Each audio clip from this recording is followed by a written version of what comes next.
If you remember Buzz hiding from Attack on Titan-sized toddlers, Woody getting revenge on the Prospector, and feeding Ham's insatiable need for coins, then you grew up playing Toy Story 3, the game. But which one? Because there were 3 completely different versions released, and in this video we're going to compare each of them. Let's begin with the flagship version released for the PlayStation 3, Xbox 360, PC, and Wii. Just like the movie, this game opens with an exciting action sequence set inside Andy's imagination. Only this time, evil Dr. Porkchop is flying around in a hover chair and you're racing along the tracks while dodging his attacks. This is followed by a section where Woody has to make his way across a line of speeding train cars. Also, Woody's got no time to open doors either, he's just crashing straight into them. Take that, orphans. Oh wait, you're supposed to rescue them. Since this is a kid's game, Woody's attacks are limited to the shoulder check and throwing the Pixar ball.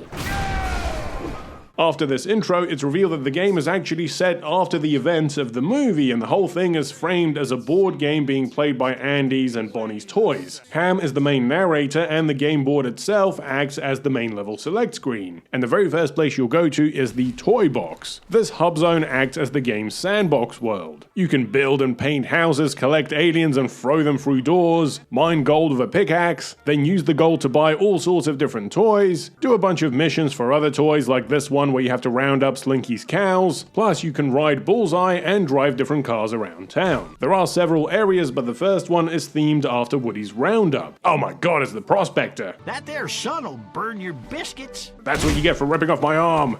Yeah, that rattled my teeth.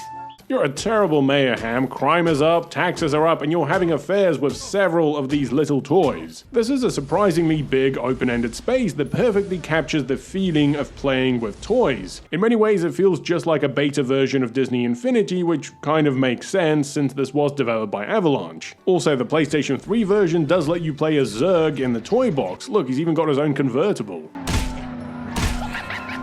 But toy box aside, the game also has a main campaign that vaguely follows the plot of the movie whilst incorporating some of the other elements from the franchise. And we start with Andy's house. And you can immediately notice how much Andy's room has changed since Toy Story 2, the game.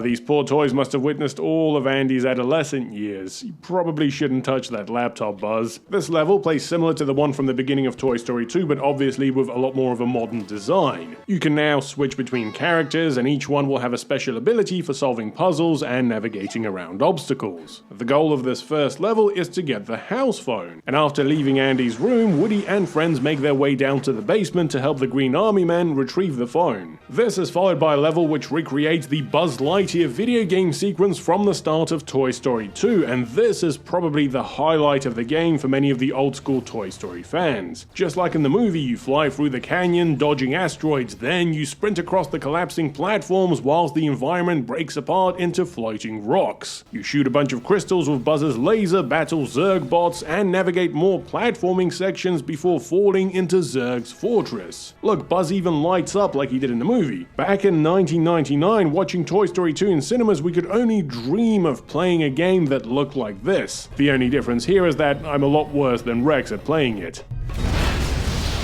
Oh my god, you can see his head! Look, they even recreated the light-up floating pods. The developers did expand on the sequence with some new sections like these climb-up platforms and the rooms full of Zurg's minions. The level ends with an actual boss fight against Zurg who's floating around with a shield while you try to shoot him down. Incredible. Okay, so the next level takes place at the Sunnyside Daycare. Okay, now's our chance to take out Lotso. Quickly, he's gonna try to kill us all. The developers did a great job of recreating the classroom from the movie. It's packed with toys, trinkets, and loads of bright details. Ham, I found your long-lost son. This stage is made up of 3 minigames: a race challenge, a game where you throw balls at the aliens, and then a driving game where you crash the tiny racer into stacks of blocks. Although I'm not sure Buzz is too comfortable here. After that comes a level set in Bonnie's house, and this is another imagination-based stage where Dolly plays an evil witch who's enchanted the coffee pot. That's right, Woody can drown in coffee in this game. I mean, can toys even breathe? This level is actually pretty great, and props to the developers for creating a bunch of imaginative platforming challenges involving enchanted household objects. At one point, the whole level opens up into space, a section clearly inspired by Super Mario Galaxy.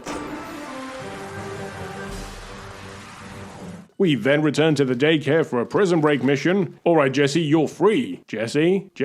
Okay, I'm gonna give you a minute. Once you free Jesse, you can switch over to her to get past certain obstacles. The daycare is patrolled by toy police cars and Buzz shining a torch around the floor. Freeze! Go no further! To be honest, it's probably the most forgettable level in the game, especially since the next one takes place in the trash compactor. Right, so you pick up the aliens and throw them into the blades, right? Oh, no, you've got to toss them forward until the panel opens up. Also, I found this annoying glitch where the alien sometimes just stands on the edge doing nothing. This section is followed by a platforming puzzle where you need to shut down the incinerator before the toys are literally burnt alive. You switch between Jesse, Buzz, and Woody in a timed sequence to reach the control panel, and it's surprisingly stressful for a children's game. The developers clearly didn't want to traumatize the young players with a full-on inferno scene like in the movie, so instead we cut to the toys explaining that everything turned out fine, and then they transition into a haunted house bakery level in the style of Gears of War. I'm not joking, look, Buzz has a blaster and he's running around blasting giant zombie muffins. Look, there's even a boss fight against a massive one. Incredible.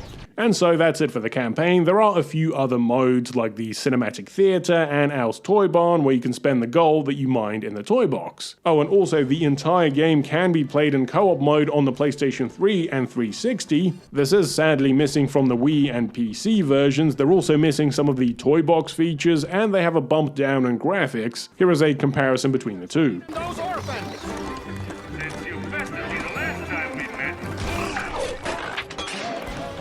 Okay, next up is the PlayStation 2 and PSP version developed by Asobo Studio. And straight away I've got to say this version has a really charming main menu which follows the toys underneath Bonnie's bed, and the main campaign is told through Rex's illustrated storybook. Unlike the flagship version, this one sticks much closer to the plot of the movie, but this one does open up with the train heist, and I love how they gave Woody that John Lennon walk. Just like Asobo's other last-gen Pixar ports, this is not a downgrade of the flagship. No, it's a completely unique game built from the ground up. This version also introduces some new platforming elements like the sideways shimmies and the swinging sections. Plus, Woody's main weapon this time around is his whip. In this version, there's no bullseye chase or ham boss fight, it just ends at the front of the train. Now, just like the flagship, the second level does revolve around retrieving the phone, but this time you play as the Green Army Men. God, somebody really needs to teach Andy's mum how to pack. Look, she's literally swapping one book for another between the boxes. This level is pretty fun though. After sneaking through the bedroom, the soldiers make their way to Molly's room where Andy's mum can actually vacuum them up, which is a pretty fun subversion of the old stealth mechanic. The soldiers then parachute downstairs, and once again we're left wondering, where is Andy's father? It really is the biggest mystery in all of cinema. After that, we switch to Buzz for a level set in the garage, and this level feels like it's straight out of Toy Story 2 the game. We've got Buzz running around oversized household environments, dodging hazards, climbing shelves, and jumping across furniture. The next level sees Woody trying to find his way out of the house, and it's filled with fun set pieces like dodging flying plates, swinging on lampshade cords, and hiding from Andy's mum. Seriously, look, the woman is dead inside. Every day she stares out the window wondering if today's the day her husband finally returns from his cigarette run. Look, she even puts out a fourth plate every night at dinner. We then move to the caterpillar room where Buzz tries to avoid the horde of giant toddlers. After that, Woody sneaks around the bathroom and then goes up onto the rooftop. Hey,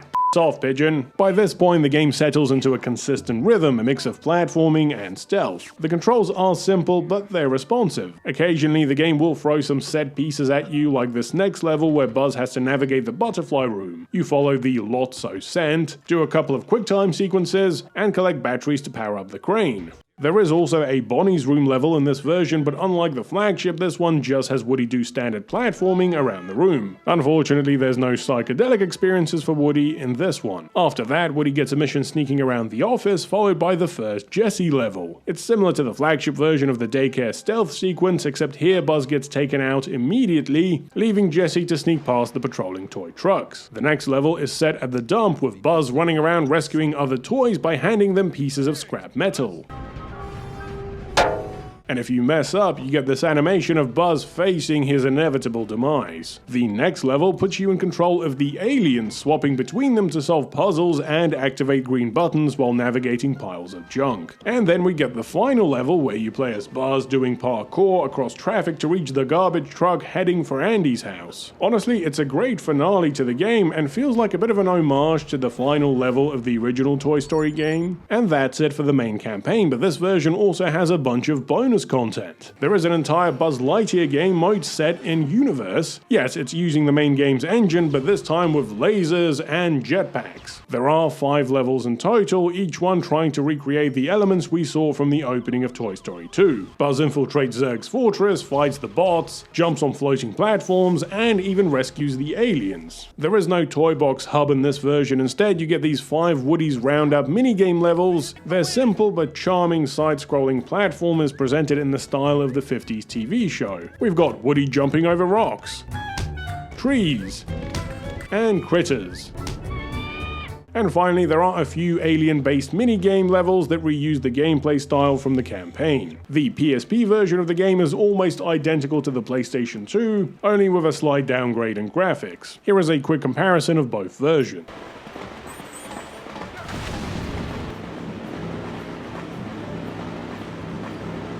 Okay, next up is the Nintendo DS version. This one also starts with a train sequence, but because this is a DS game for kids, it forces you to use the touchscreen for QuickTime events and minigames. The level ends, and then you get this painfully slow slideshow which lasts for about 3 minutes, and it's unskippable. And to make things worse, this happens between pretty much every level. What's strange is that the rest of the game uses normal dialogue boxes and 3D models. Anyway, the second level is also another variant on the phone mission. This time you play as Buzz, and thankfully you can use the D-pad and face buttons. It's actually pretty impressive how much detail they managed to pack into Andy's room on the DS. For some reason though, the goal here is to collect coins for Ham, and he's really excited about it. Come on, you know you want to slide these coins inside me.